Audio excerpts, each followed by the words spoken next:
Hey,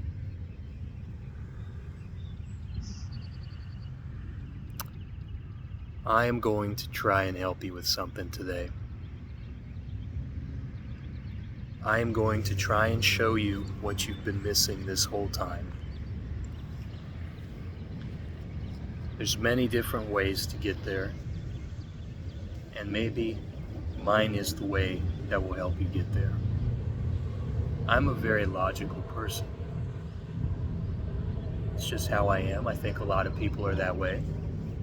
And when it comes to matters of spirituality, I believe that if you have to jeopardize your logic to accept something, then it's probably not a good proposition. So without further ado, to my fellow sufferers in the world, let me propose something to you. Here is my proposition. I want you to think of a cat or a dog. It's your choice. When a dog chews on the couch, what do?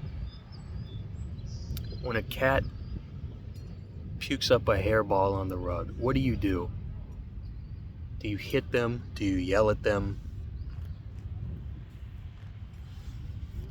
I hope not. I think most people understand that that's not something that you're supposed to do. And the reason why is because they don't understand. They don't know any better. And human beings are the same. We just have a conceit about us. We think we're better than dogs and cats. And in our present state, that couldn't be further from the truth. So what does that have to do with you and your suffering and your depression or your loneliness or whatever you're going through right now? Well, here's where the logic comes into play.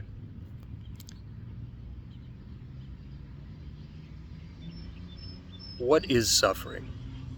It's an uncomfortable feeling, and it sticks with you. But it has a root cause. You don't suffer just to suffer. Everything has something that it stems from or is conjoined with. Nothing exists by itself in this world, in this existence. Nothing stands alone. Otherwise, you'd never know about it. It wouldn't exist.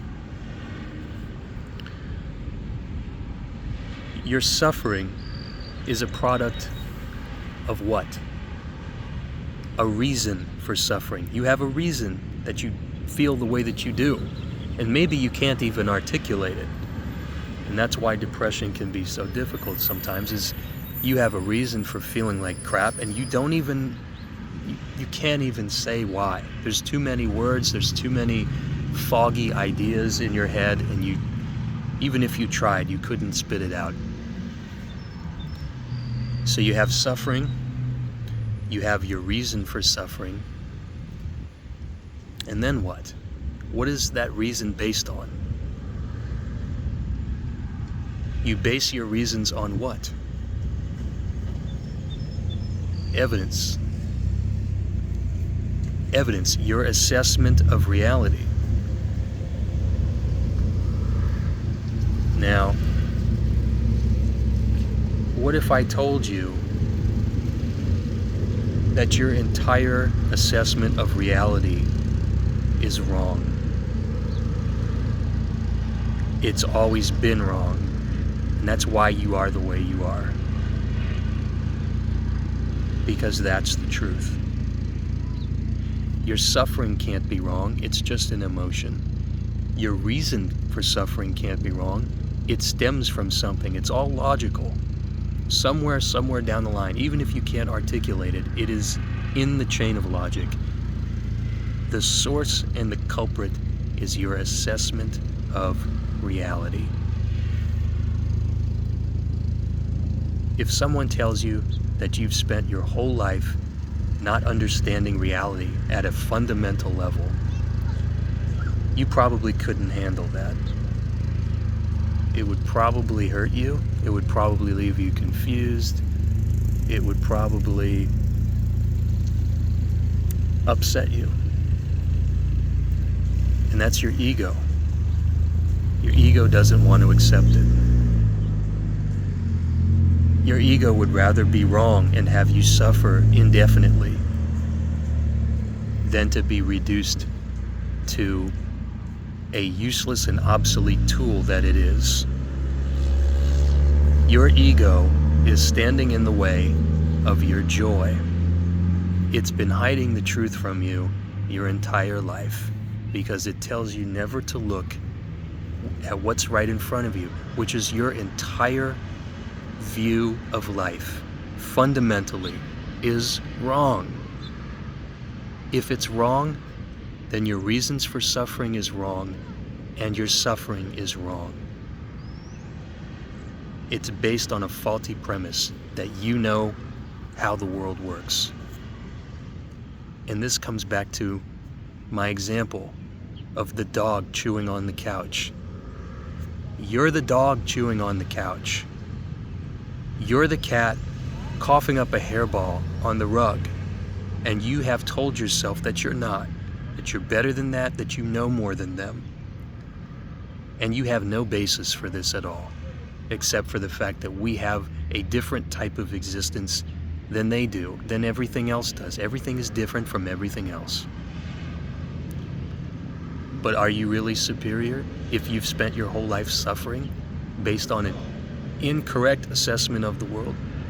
How superior are you? Maybe it's time to let that go. Maybe it's time to accept that you're wrong. Say it. I'm wrong. I'm wrong. I don't know anything. I don't know anything. I thought I knew. I don't know. I don't know. That's the basis of knowledge. I don't know. Now you're free to know. Now you're free again. Because your suffering was based on your faulty premise that you have now identified, which is that your entire view of the world is wrong.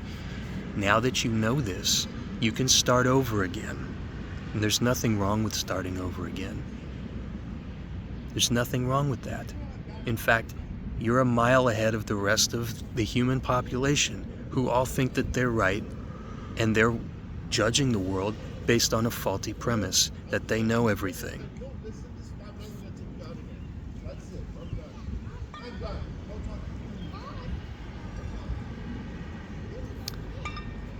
You know,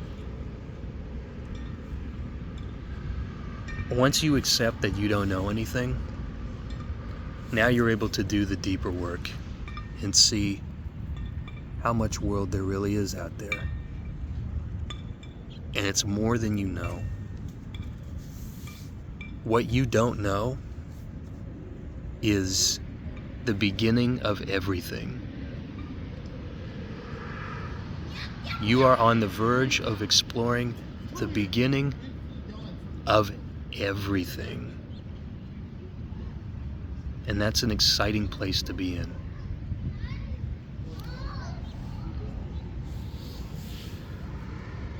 Your ego has not helped you one bit. Maybe it did when you were young, and it gave you these adaptations to protect your emotional security, but it needs to go now. It's time to go. It's time to start anew. And once you can get rid of your ego and accept that I don't know, now it's time to start asking, what are the right questions to ask? And what are these questions? If your entire basis of reality is wrong, and you don't know, all the questions that you've ever asked, are they even useful to ask? What are these questions? Questions like, why am I so sad all the time? Or how did all this come to be? Is there a God? Is there a heaven? Is there a hell? Did this all come from nothing? Was it a big bang? Was it the snap of a finger? Is it this religion? Is it that religion? Who am I? The basis of your reality was wrong. So what are the nature of these questions? What are these questions? If your mind has led you so far astray, what about the questions themselves? What are they? If you are reducing yourself to not knowing, then what do you know about the questions? Forget the answers. What do you know about the questions? Do they have any meaning at all? Where do these questions come from? They come from the same faulty equipment, the mind. So what is the mind doing? The mind is emitting these sounds that only you can hear. And you call them questions, and you identify them, and you bestow upon them meaning or greater meaning. But really, they're just mental noise. Isn't that right?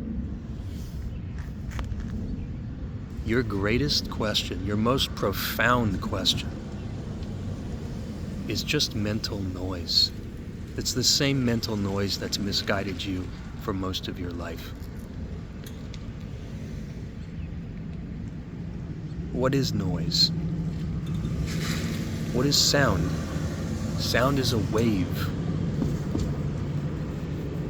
It's just a wave. Your mind is giving out waves. And if you extract the meaning from them and separate it, the meaning is a waste product. It's a waste product. Behind it is the wave. And so now all of your thoughts that are coming from this faulty piece of equipment, you can now accurately assess them, strip them of their value and their merit, and see that they're just noise, they're just waves. And a wave has a crest and a trough. And you can follow these waves of thought. Where are the waves coming from? They have a source. If you throw a rock into a pond, the waves come from that source. All of the thoughts that you're having are waves inside of that pond in your head. And if that's all your mind is just this faulty machine that is generating waves based on what it sees and what it smells and what it hears and what it tastes, then you're not in control. So how can you know anything? How can your ego even pretend to know anything when your mind is just a thing, just like every other thing? It behaves a little bit differently, but it is emitting waves. It's like a sixth sense that only you can see, is the thought. And when you follow these waves back to the source of your mind, you'll see that that is where they come from. And so the question is, if your mind is just a tool that emits waves, then who are you? If you can't control your mind emitting these waves, it's just something that it does, it's a natural product of its own existence, then who are you?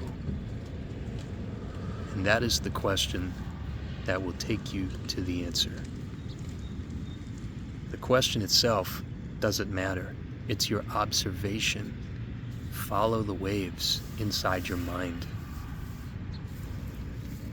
Eventually, you're going to see your reflection, not in the wave, but in the calmness.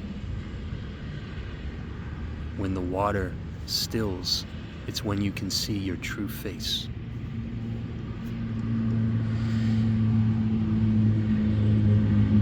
And now you can start over again. with a new understanding. And with this understanding, there's great joy to be had. The world is truly built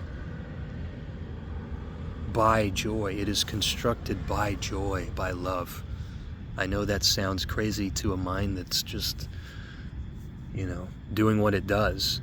You can't see love. But when you kill the ego, and when you get in connection with the source of your experience, you will start to see things a little differently. And you will start to recognize patterns. Your mind is a pattern recognition device. And the world actually has patterns that your ego can't see. But your awareness can see it. And your awareness is keenly aware of how this world is constructed in the relationship of everything to everything else. So that's a crash course in, I guess you could call it enlightenment, but start small. Just accept that